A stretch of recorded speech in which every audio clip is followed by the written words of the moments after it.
إليكم صاحب الفضيلة يقول: هل الخروج لمدة أشهر أو أسابيع أو أيام كما تفعله جماعة التبليغ سنة أم بدعة؟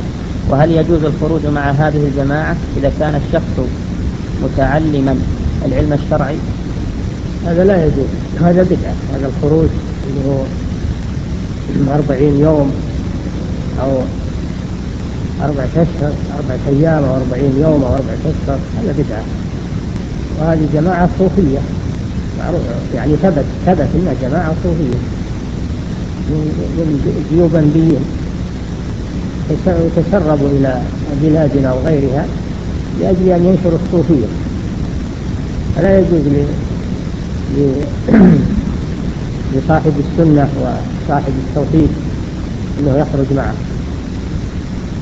لأنه إذا خرج معهم أعانهم على نشر البدعة، واحتج الناس به قالوا فلان خرج معهم، أو الناس رجعوا معهم أو أهل البلد.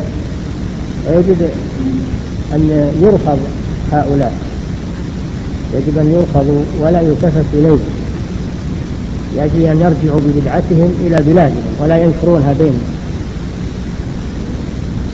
ولا يقول الإنسان أنا أخرج معهم من أجل التعليم، يعني هذه حيلة. هم ما يقبلون التعليم لأنهم أصحاب مبدأ وأصحاب منهج.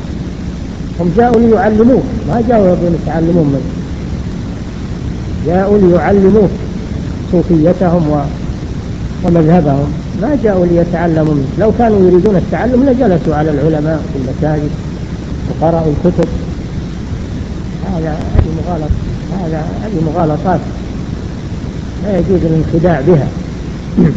نعم.